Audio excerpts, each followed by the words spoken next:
(365일) 362일 수고 많으셨습니다. 새해 복 많이 받으시고요. 한 해가 이렇게 지나가는 이 시점 속에서 안식일에 이렇게 우리가 다 함께 한 해를 마무리할 수 있게 된 것이 또 하나님의 큰 은혜인 것 같습니다. 감사합니다. 말씀을 이제 선포하도록 하겠습니다. 히브리서 10장 23절에서 25절 다 함께 읽도록 하겠습니다. 시작. 또 약속하신 이는 미쁘시니 우리가 믿는 도리의 소망을 움직이지 말며 굳게 잡고 서로 돌아보아 사랑과 선행을 격려하며 모이기를 패하는 어떤 사람들의 습관과 같이 하지 말고 오직 권하여 그날이 가까움을 볼수록 더욱 그리하자. 아멘. 한 3주 전에 이 말씀을 토대로 해서 이 마지막 시대가 다가갈수록 사람과 사람이 모이기를 힘든 개인주의가 만연한 그런 세상 속에서 우리가 더욱 권하여 그렇게 하자라는 결심을 하는 그런 시간이었습니다. 그래서 그리스도 안에서 개인과 개인이 개인과 개인대로 살아가는 것이 아니라 우리로서 힘차게 나아갑시다라는 동기부여의 말씀을 함께 나누었었습니다. 그 다음 시간으로 너는 죄를 다스릴지니라 라는 제목으로 모이기를 힘쓰는데 그냥 모이면 안 되고 모여서 우리가 어떻게 해야 될 것인가에 대한 다음 주제를 다뤄볼까 합니다. 하나님께서는 늘 공동체를 부르셨습니다. 우리가 익히 알고 있는 유명한 성경 인물들 개인을 우리가 불렀다고 늘 생각하지만 그 개인과 함께하는 공동체가 항상 있었습니다. 가족이기도 했고 국가이기도 했고 또 하나님 안에서 형제된 교회이기도 했습니다. 하나님께서는 늘 개인을 통하여 공동체에게 말씀하셨고 공동체를 향하여 말씀하셨습니다. 이 장면은 이 노아의 가족들이 방주를 짓고 시간을 보내는 장면입니다. 창세기 6장을 보게 되면 노아는 의인이었고 당대의 완전한 자였고 그는 하나님과 동행하였으며 세 아들을 낳았으니 셈, 함, 야벳이었더라라고 기록하는데 사실상 노아 개인에게 하나님께서 부르신 그 부르심을 주신 것이 아니라 그는 한 공동체의 무엇이었습니까? 리더였습니다. 일종의 소그룹 반장과 같은 그런 역할을 맡은 사람이었습니다. 담임 목회자와도 같고요. 그리고 그의 아들들 셈, 함, 야벳과 딸린 식구들은 이 공동체의 일원들이었습니다. 우리가 이 아담의 족보를 보게 되면 노아가 이 방주를 짓던 그 시점에 방주에는 들어가지 않았지만 홍수가 있기 전 시대까지 함께 살았던 믿음의 가족들이 있었습니다. 부조와 선지자를 보게 되면 그 구성원들이 어떻게 하는지에 대해서 이렇게 기술합니다. 먼저 누가 있었어요? 에녹이 있었어요. 에녹이 하나님과 동행하는 그 시간은 방주를 준비하는 그 시간이었습니다. 그리고 홍수에 관하여서 전해야 되는 시간이었습니다. 하나님께서 홍수에 관하여 자기에게 보여주신 바를 그의 자손들에게 반복하여 전파하는 일을 누가 했습니까? 에녹이 했습니다. 그리고 노아의 설교를 살아서 들은 무두셀라와 그의 아들들도 방주를 짓는 일에 조력하였다고 기록합니다. 연대를 보게 되면 무두셀라가 무려 몇 년을 살았습니까? 969년을 살았는데 무두셀라가 죽는 그 해 969년째 되는 해에 홍수가 일어납니다. 그 이름 자체가 종말이라는 의미를 담고 있고요. 그래서 하나님께서는 의인인 노아를 부르셨지만 그를 리더로 삼으셔서 공동체를 이끄셨고 그 공동체는 하나님께서 주신 노아에게 주신 명령을 같이 감당했습니다. 이후에 이제 하나님께서는 누구를 부르셨습니까? 아브라함을 부르십니다. 아브라함이었던 아브라함을 부르십니다.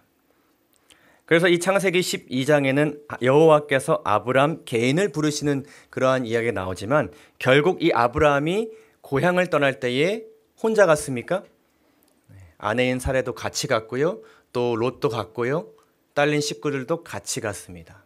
이것은 아브라함이 족장으로 있는 하나의 공동체를 하나님께서 부르신 것입니다. 그리고 이 공동체를 하나님께서 어떻게 이루어 주실 것이다.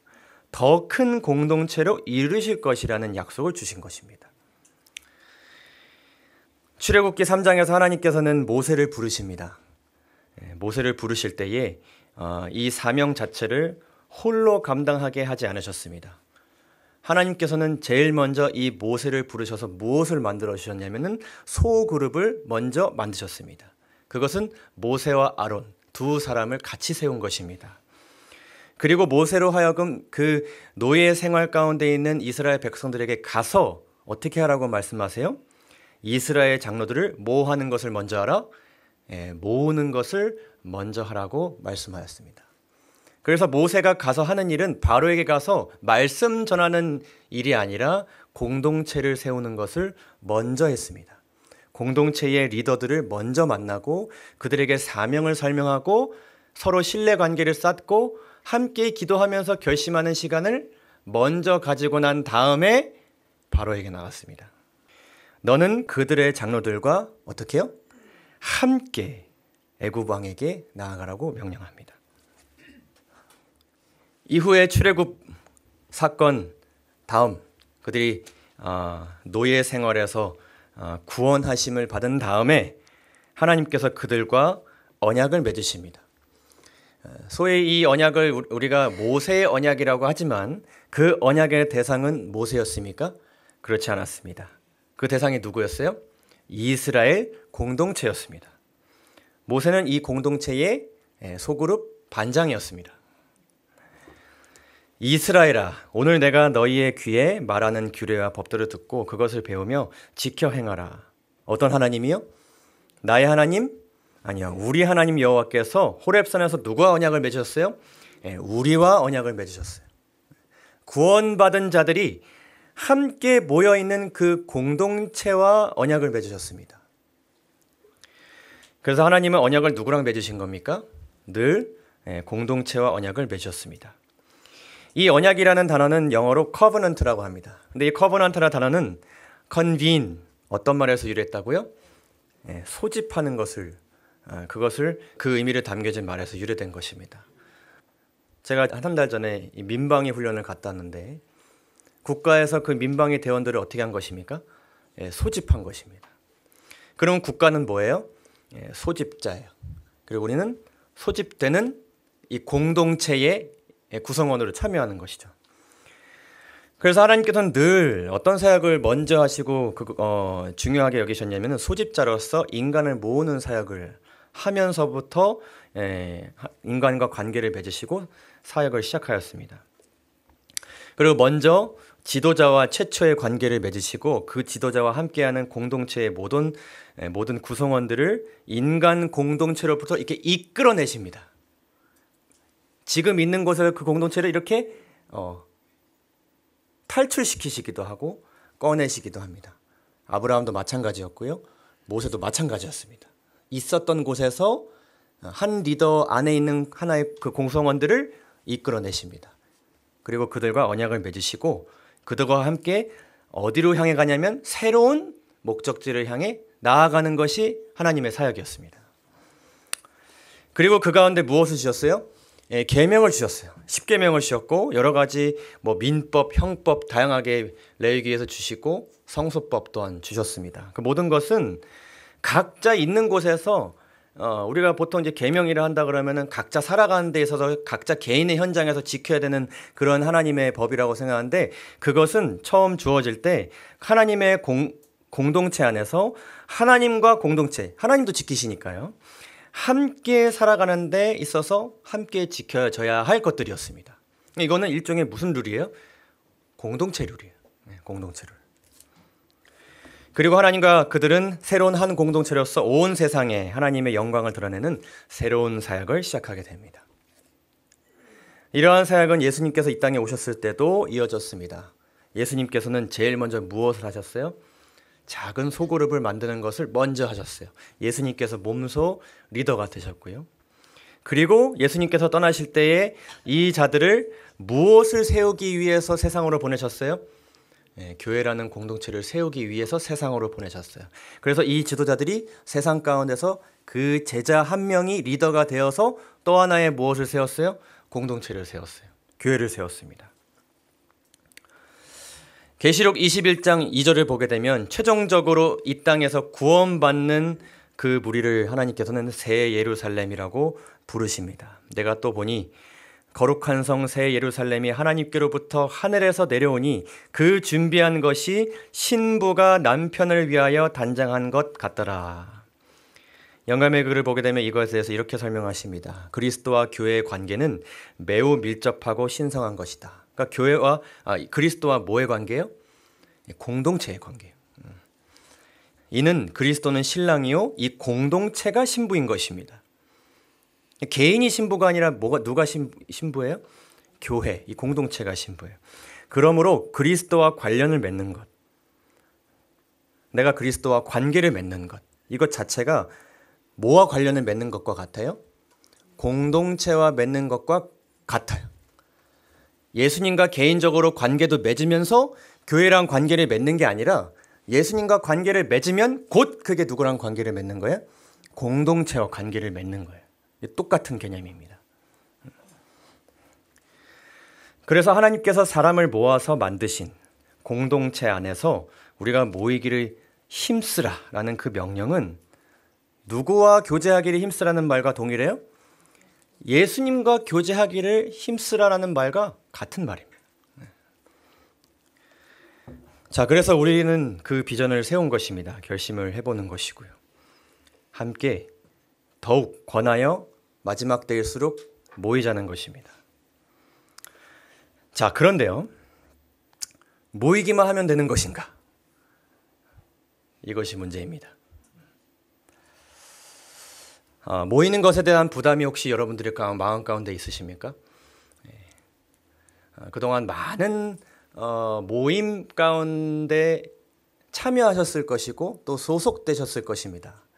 가족이든 회사든 친구 관계든 교회든 사람과 사람이 어우러지는 그 모임이 지금까지 잘 유지되는 모임도 있겠지만 그렇지 않은 모임들도 참 많죠. 이 인간이 함께 모임으로 일어날 수 있는 두 가지 상반된 일들이 있습니다. 일단은 사람이 모임으로 인해서 조화로운 일이 일어날 수 있습니다. 동시에 부조화가 같이 일어날 수 있습니다. 사람들이 모였을 때 함께 모두가 조화되는 경우도 있지만 내가 이 사람과 조화되는 경우도 있고 저 사람과는 좀 부조화되는 경우도 동시에 있어요. 나는 이 사람과 조화됐다고 생각하는데 저 사람은 나랑 부조화되고 있다고 생각하는 경우도 있어요. 가까워짐과 멀어짐이 동시에 일어납니다. 가까워지는 것 같으면 내가 너무 가까워지는 건가? 멀어지는 것 같으면 또 내가 멀어지는 걸까? 나는 요만큼 가까워진 게 가까워졌다고 생각하는데 저 사람은 너무 가깝다고 생각하는 경우도 있어요. 멀어져야 된다고 생각하는데 저 사람은 또 다가오기도 해요. 이것이 동시에 일어납니다. 그로 인해 사랑과 미움의 마음은 동시에 일어납니다. 저 사람을 사랑하기도 하고 미워하기도 하는데 사랑하면서 미워하기도 합니다. 기쁨과 고통은 늘 공존하며 늘 좋은 일이 계속되는 선순환과 늘 안 좋은 일이 반복되는 악순환이 계속됩니다. 이러한 인간의 모임을 우리가 일단은 이해할 필요가 있습니다. 왜 이런 일들이 일어나는 것인가? 그것을 이해하기 위해서는 우리가 태초의 이야기로 다시 돌아가야 합니다. 창세기 2장 18절을 보시게 되면 여호와 하나님이 이르시되 사람이 혼자 사는 것이 좋지 아니하니 내가 그를 위하여, 누구를 위하여? 혼자 있는 그 대상을 위하여서 돕는 배필을 지으리라 하셨습니다. 이것은 뭐와 반대되는 것이냐면 하나님께서 창조하신 것들을 보시기에 심히 보기 좋은 거랑 반대되는 모습이죠. 그러니까 창조의 질서랑 어긋나는 모습이 어떤 모습이냐면 혼자 있는 거예요. 그래서 하나님께서 그를 위해서 혼자 있지 않도록 하기 위해서 돕는 배필을 지어주신 것입니다. 그리고 이 하나의 공동체를 하나님께서 만드셨는데 하나님과 인간 그리고 인간과 인간 사이의 이 공동체 안에는 뭐 어떤 마음이 존재하지 않았냐면 서로 부끄럽지 아니하는 그러니까 부끄러운 마음이 없었어요. 내 모습이 이렇게 다 드러나는 것에 대해서 부끄러운 마음이 없었어요. 근데 이제 뭐가 들어왔어요? 죄가 들어왔어요. 그들의 눈이 밝아져 자기들이 어떻게 된 줄을 알게 됐어요. 벗은 줄을 알게 됐어요. 내 이 모습 이 자체 모든 것이 상대에게 드러나는 것이 어떻게 되기 시작했어요? 부끄러워지기 시작했어요. 그래서 그들은 무화과 나무 잎을 엮어서 치마로 삼아서 그것을 어떻게 했어요? 가리기 시작했어요. 그들이 그날 무슨 날이요? 죄가 들어온 그날, 죄에 넘어진 그날 바람이 불 때 동산에 거니시는 여호와 하나님의 소리를 듣고 아담과 그의 아내가 여호와의 하나님의 낯을 피합니다. 다 드러냈던 그 대상을 내가 어떻게 시작합니까? 피하기 시작해요. 그리고 어떻게 합니까? 숨습니다. 그날 이후로 인간이 모이는 모든 곳에는 죄로 인해서 가까워짐에 대한 굶주림이 일단은 있습니다. 그것은 하나님께서 인간에게 주신 하나님의 품성입니다. 혼자 있는 것은 좋지 않다고 여기는 그 마음. 동시에 어떤 마음이 공존하기 시작했냐면 가까워짐에 대한 두려움이 동시에 생겨났습니다. 무화과 잎으로 나를 가리려고 하는 그 마음이 동시에 이 상반된 마음이 공존하게 된 것입니다.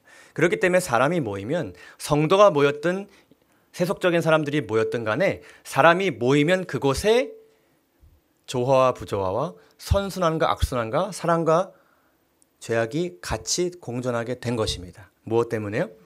죄 때문에.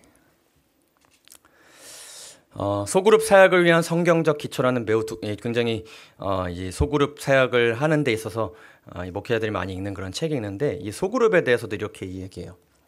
비슷한 맥락이어서 소개해드립니다.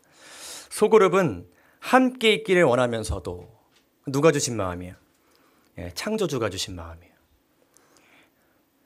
있으면서도 다른 사람에게 자신의 모습이 예상치 못하게 노출되는 것을 두려워하는 이 상반된 마음을 동시에 가지고 있는 개인들의 모임이다라고 이야기합니다. 두세 사람이 구성된 인간의 모임은 이처럼 역설적인, 그러니까 두 가지 상반된 것이 공존하는데 두 가지가 같이 있는 게 모순인데 둘 다 맞는 말이에요. 가까이 하고 싶은 것도 진리고 두려워지게 된 것도 진리예요. 그러니까 예를 들면 저에 대해서 어떤 사람은 매우 좋은 사람이라고 얘기할 수도 있고 또 나쁜 사람이라고 얘기할 수도 있어요. 근데 좋은 사람이라고 느낀 그 이유도 맞는 말이고 나쁘다고 느끼는 그 이유도 맞는 말이에요. 근데 이 두 가지를 동시에 제가 가지고 있을 때 도대체 이 사람은 좋은 건가 나쁜 건가 이런 헷갈림이 있는 것입니다. 이 그룹은 이 모임은 선한 그룹인가 악한 그룹인가 이게 두 개 다 맞는 말이에요. 같이 있는 것입니다. 이 양면성을 가지고 있다는 것이죠. 그래서 우리가 이해해야 되는 것은 무엇인가 하면 인간이 모이면 거기에는 어떤 인간이 모이든지 간에 뭐가 존재해요? 죄가 존재해요. 그리고 모두 죄의 영향에 노출되어 있다는 것입니다. 어떻게 성도들이 모였는데 이런 일들이 있을 것인가? 아니에요. 죄인이 모였기 때문에 그곳에는 죄가 존재하는 것입니다. 일단은요. 그래서 어떤 형태로든지 인간의 모임이 망가진다면 그것의 근본적인 원인은 무엇입니까? 죄입니다. 이건 태초의 죄로 인해서 생긴 것입니다. 어떤 개인의 성격과 성향과 어떤 여러 가지 판단과 이런 것들로 인해서 생기는 것이 아니라 죄 때문에 벌어진 일이라는 것입니다. 그래서 중요한 것은 무엇인가 하면은 모임의 구성원들, 하나의 그 가족이든 공동체 안에서 그 구성원들이 이 인간의 죄를 어떻게 이해하고 이를 다루느냐에 따라서 이 모임의 성격과 생명력이 달라지게 되는 것입니다. 그러니까 제일 먼저 우리가 이 죄에 대한 태도를 성경적으로 딱 장착시키는 것이 매우 중요하다는 것이죠. 이것을 이해하지 않고 우리가 무작정 모이면 당장은 좋을 수 있으나 언제나 이 인간의 모임은 죄로 인해 망가질 수 있다는 것입니다. 그 대표적인 예가 죄가 이 땅에 들어온 후에 첫 공동체에서 일어났습니다. 하나님께서는 죄로 인해 공동체가 망가졌지만 죄 때문에 더 이상 공동체를 만드는 것은 의미가 없다 여기지 않으시고 다시 공동체를 만드십니다. 아담이 그의 아내 하와와 동침함에 하와 임신하여 가인을 낳습니다. 그리고 또 누구를 낳습니까? 아벨을 낳습니다. 4명으로 구성된 하나의 가족 공동체가 이제 또 시작된 것입니다. 대신 에덴 동산에서의 공동체와는 이제 다릅니다. 이 공동체는 이제 뭐가 존재해요? 죄가 존재해요. 자, 그래서 이 가족 공동체의 구성원들은 이 죄에 대해서 이해할 필요가 있었습니다. 우리 안에 늘 죄가 한다는 것도 기억할 필요가 있었어요. 그리고 이 죄를 빨리 어떻게 하는 게 중요해요? 없애는 게 중요해요. 자주 반복해서 없애는 게 중요한 것입니다. 그래서 그들은 제사를 드렸습니다. 제물을 잡아서 하나님께 자신의 죄를 하나님 앞에 고백하고 회개하는 일을 그들이 하였습니다. 그런데 문제가 발생했어요. 이 구성원들 중에 한 명이 다른 행동을 하기 시작한 것입니다. 3명이 동일한 마음으로 죄를 다루는데 한 명이 이 죄를 다루지 않기 시작한 겁니다. 경솔히 여기기 시작했어요. 가인은 땅의 소산으로 제물을 삼아 여호와께 드렸어요. 다른 구성원들이 했던 것처럼 양의 첫 새끼와 기름을 드리지 않았어요.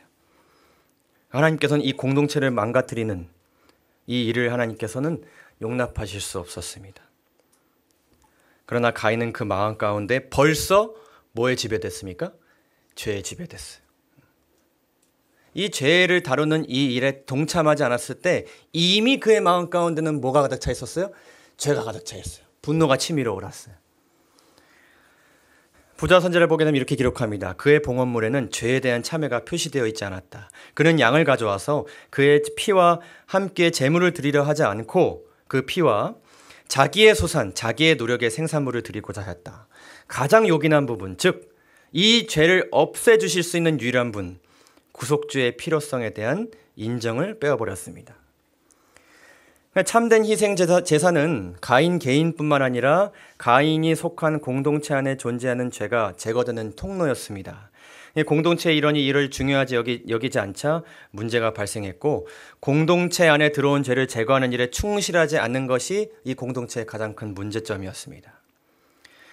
그래서 벌써 이 죄에 지배된 가인에게 하나님께서 다가가시고 이렇게 말씀하십니다. 내가 분하여 함은 어찌 됨이며 안색이 변함은 어찌 됨이냐. 내가 선을 행하면 어찌 낯을 들지 못하겠느냐. 성을 행하지 아니하면 죄가 문에 엎드러져 있느니라. 문에 엎드러져 있다는 것은 이 코앞에 다가왔다는 것입니다. 이 선을 행한다는 것은 어디에서 우러나는 것입니까? 하나님께 대한 이 죄에 대한 그 참회가 동기가 되어서 우리가 선을 행하는 것이지 않습니까? 그것이 없기 때문에 죄가 코앞까지 왔다는 것이죠. 죄가 너를 원하나 너는 무엇을 다스릴지라? 죄를 다스릴지라 라고 말씀하십니다. 지금 이 문제가 균열이 생겼고 이 다른 공동체 일원에 대한 나쁜 마음이 가졌을 때 지금 뭘 다스리는 게 급선무예요? 죄를 다스리는 것이 급선무인 것입니다. 그러나 가인은 이 죄를 다스리지 않았습니다. 죄를 해결하는 그 방법을 그는 받아들이지 않았습니다. 그리고 이 분노는 더욱더 커져서 자신의 아우인 그 형제인 가족인 그 사람을 죽이는 그러한 마음으로 커지게 되었던 것입니다. 결국에는 이 공동체가 어떻게 되었습니까? 망가졌습니다. 깨어졌습니다. 4명 중에 2명이 이 공동체를 떠나게 됐습니다. 그래서 우리가 하나님의 공동체의 구성원들로서 우리가 모이게 되었을 때 모인다는 것은 꼭 소그룹만을 이야기하는 것이 아니라 우리가 평소에 만날 수도 있고 전화를 할 수도 있고 혹은 우리가 점심시간에 같이 식사를 할 수도 있습니다. 그럴 때 우리가 제일 먼저 해야 되는 것은 무엇을 다스리는 것입니까? 죄를 다스리는 것입니다. 다른 번역이 이렇게 기록합니다. 죄의 소원, 죄를 짓고 싶은 그 소원이 내게 있으나 지금 이 죄를 먼저 다스리는 것이 중요한 것입니다.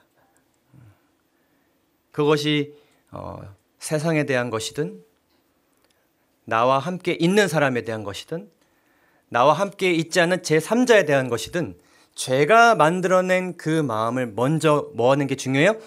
다스리는 게 중요해요. 다스린다는 것은 어떤 의미입니까? 하나님께서 창조 때에 우리로 하여금 인간이 이 세상을 만물을 다스리라고 하셨는데 이 다스린다는 것은 일종의 주도권을 지는 것입니다. 죄가 내 앞에 놓여 있고 내 소원을 잠식시키려고 가까이 다가왔는데 이 대쟁투 속에서 무엇을 잡으라는 거예요? 주도권을 잡으라는 것입니다. 내가 이거 없애겠다. 그러나 내 힘으로 할 수 없으니 누구를 찾는 거예요? 예수님을 마음으로 찾고 그리고 우리 형제들과 함께 그것을 하는 것입니다. 자, 성소의 기별에도 이렇게 그 맥락의 말씀이 나옵니다. 이 성소는 왜 하나님께서 지으라고 명령하였습니까? 어떤 목적으로 이 성소가 지어졌습니까? 출애굽기 25장 8절을 보게 되면 내가 그들 중에 뭐 하기 위해서 하나님께서 그들 가운데 뭐 하시기 위해서 거하기 위해서 성소를 지으라고 하셨습니다. 그러니까 성소를 지음으로 인해서 이 인간 공동체가 하나님과 함께 한 공동체가 되는 것입니다. 이 성소를 통해서요.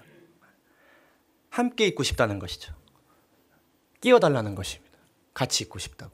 나도 동참하고 싶다는 것입니다. 근데 성소 안에서 하나님과 인간이 같이 있기 위해서는 여러 가지 요소들이 있어야 됩니다. 제일 중요한 건 무엇일까요? 성소에 일단 하나님이 계셔야 됩니다. 그렇죠? 그리고 그곳에 누가 와야 됩니까? 사람이 와야 됩니다. 사람과 하나님이 그곳에 있어야 됩니다. 그런데 문제는 무엇인가 하면 뭐가 방해물이에요? 죄가 방해물이에요. 사람은 죄 때문에 하나님과 함께 있을 수가 없어요. 그래서 그곳에는 그 함께 있는 그 한 장소에는 무엇을 해결하는 장치가 있어야 돼요? 죄를 해결하는 장치가 있어야만 그 공동체가 같이 있고 싶을 때 같이 있을 수가 있는 것입니다. 그래서 죄를 해결하려면 방법은 무엇이에요? 피 흘림이 있어야 되는 것입니다. 대신 그 사람의 죄의 값을 지불하는 그 사망의 그것을 해결하는 장치가 있어야 되는 것이죠. 근데 그거 없으면 누가 이 죄를 해결하기에 누가 누구 목숨을 바쳐야 돼요? 내 목숨 바쳐야 돼요. 원래는 그렇죠. 죄의 삭선 사망이기 때문에. 근데 내가 죽으면 그곳에 하나님과 내가 함께 할 수 있어요? 없어요. 그러니까 대신 죽는 무언가가 필요한 것입니다. 그래서 이 제물이 피를 대신 흘려요. 대신 죽어요. 그래서 이 죄가 어떻게 됩니까? 다스려집니다. 그래서 하나님과 사람은 그곳에 하나의 공동체를 이룰 수 있게 되는 것이죠. 예수님께서는 이 일을 위해서 어떻게 하셨느냐? 요한복음 16장 32절입니다. 예수께서 대답하시되 이제는 너희가 믿느냐? 보라, 너희가 다 각각 제 곳으로 흩어지고 나를 어떻게 둘 때가 올 것이다? 혼자 둘 때가 올 것이다. 이것이 죄가 지배된 인간의 공동체의 모습입니다. 예수님을 우리 가운데 같이 두는 것이 아니라 홀로 두고 각자가 어떻게 해요? 흩어져요. 그것이 인간 사회의 모습입니다. 그렇지 않나요? 근데 예수님께서는 늘 누구와 같이 계시고자 하는 분입니다. 그런데 우리와 함께 계시기 위해서 그분은 혼자 계셨습니다. 그러나 내가 혼자 있는 것이 아니라 아버지께서 나와 함께 계시느니라. 이거 하나 붙잡고 혼자 계셨습니다. 그러나 그 순간 죄의 그 무게가 예수님의 그 온몸에 짓누려진 그 순간 누구와도 끊어지셨어요? 아버지와도 잠시 끊어지셨습니다. 예수님께서 말씀하십니다. 이것을 너희에게 이르는 것은 내가 그렇게 하는 이유는 너희로 내 안에서 나와 함께 한 공동체 안에서 무엇을 누리게 하려 함이라? 평안을 누리게 함이라. 세상에서는 너희가 환난을 당하나 담대하라. 내가 홀로 세상을 이겼으니 나와 함께 환난 가운데서 이겨내자는 우리 예수님의 초청입니다. 그래서 이제는 멀리 있던 너희가, 이 공동체가 예수 그리스도 안에서 그분의 피로 어떻게 됐습니까? 가까워졌습니다. 가까워졌습니다.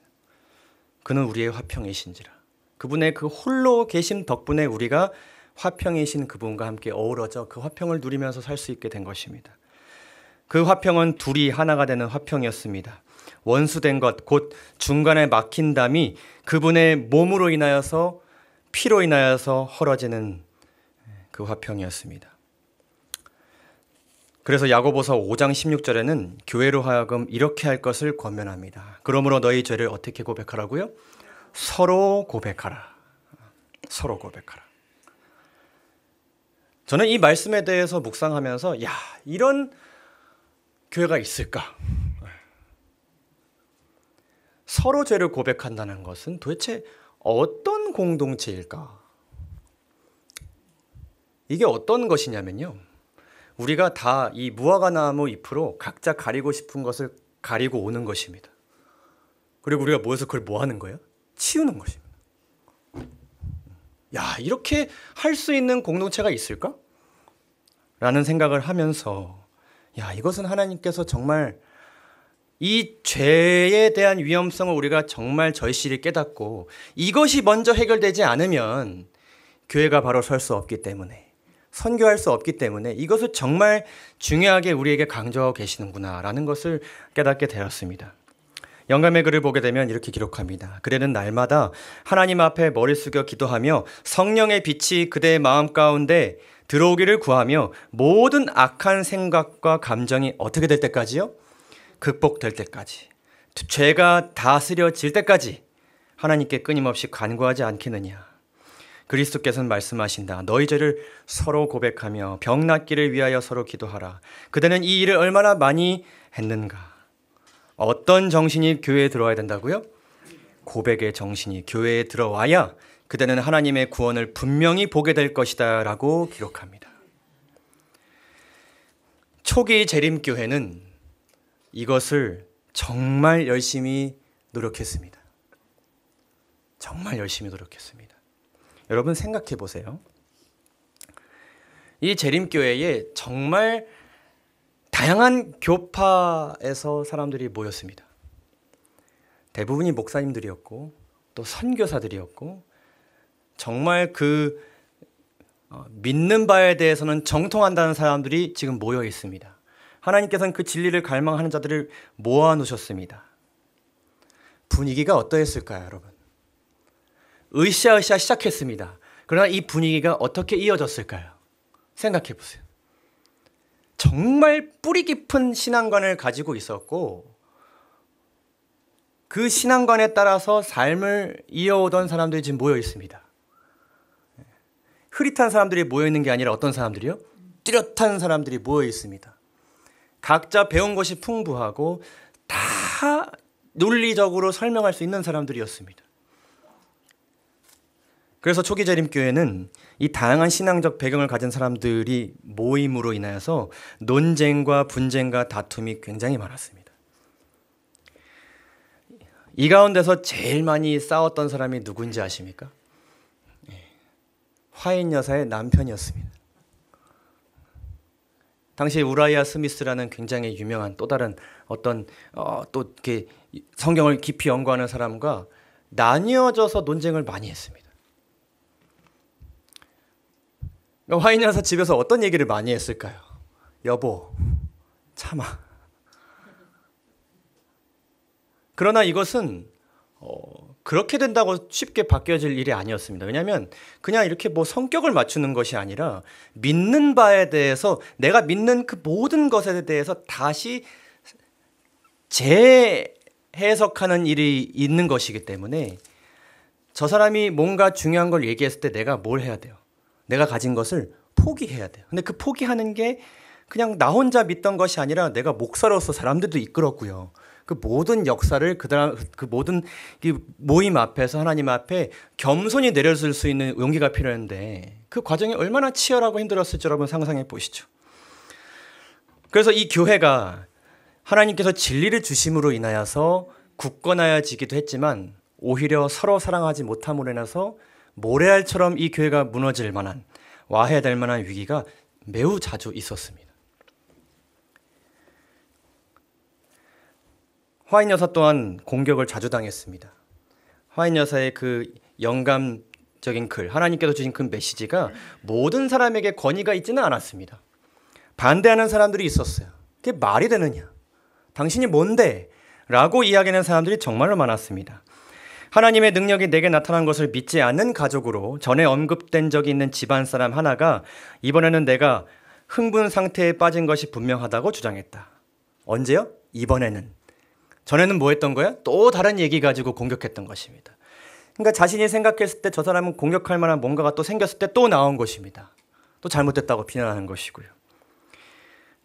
이때 그의 의심과 반대는 나에게 영향을 미치지는 못했습니다. 다행이었습니다. 왜냐하면 나는 누가 함께 있었기 때문에, 주님과 함께 있었기 때문에. 그러니까 얼마나 주님과 함께 그 주님과의 그 개인적인 공동체 안에서 이 죄를 다스리기 위해서 화인 여사가 얼마나 기도했을지 여러분 생각해 보시죠. 외부의 모든 영향에서 벗어나 있는 것처럼 느껴졌기 때문이다. 근데 이 화인 여사가 어떻게 했는가? 교회에 나가서 이렇게 했습니다. 나는 하나님의 약속을 믿는 내 믿음의 부족과 사람들을 두려워함으로. 화인 여사도 했던 거예요? 내가 학교도 제대로 다니지 못했는데 이 중요한 메시지를 내가 전달하긴 할 텐데 사람들이 믿을까? 받아들일까? 그걸 두려워함으로 그분의 영의 역사를 저지한 자신의 잘못을 고백하며 나의 불신에도 불구하고 예기치 않은 그분의 사랑과 도우시는 은혜의 증거를 주신 데에 감사의 이야기를, 고백의 이야기를 하였습니다. 그러자 나를 반대하던 형제가 일어납니다. 내게 대한 그의 생각이 모두 잘못된 것이었음을 눈물로써 고백하는 일. 그들이 함께 하면서 이 재림교회가 이렇게 성장하였습니다. 영감의 글을 보게 되면 이런 말씀이 주어졌습니다. 만일 교회에 교인들이 많이 있다면 교인들뿐만 아니라 불신자들을 위해 일하도록 작은 그룹들을 조직하라고 하나님께서 명령을 주셨습니다. 소그룹을 조직하라는 것입니다. 근데 소그룹을 조직한다는 것은 어떤 위험성을 안고 있어요? 죄가 모여 있어서 뭔가가 발생할 수 있는, 안 좋은 일이 발생할 수 있는 위험성이 있는 것입니다. 그래서 그들이 무엇을 시작하냐면은 영적 친교 모임을 시작했습니다. 이 모임은 소그룹이었습니다. 그리고 그들이 모여서 이렇게 했습니다. 눈물로 죄가 고백되었고 내가 당신과 지난번 성경 공부하면서 자신의 것을 주장하는 그 모습 정말 보기 싫어서 내 마음에 죄가 있었어. 나 당신 미워했었어. 당신과 다시는 머리 맞대고 성경 공부하고 싶지 않았어. 이 죄를 내가 고백하면서 내가 잘못했고 하나님께 용서를 구하고 싶어 라고 고백했던 것입니다. 그래서 그들은 정말 많이 성경 공부를 연구했는데 이 모임을 목숨과 같이 생각했습니다. 그들은 조금이라도 그들 마음가운데 죄가 들어오면 성경 연구를 멈추고 그들은 이 영적 친교 모임을 가졌고 함께 이렇게 하였습니다.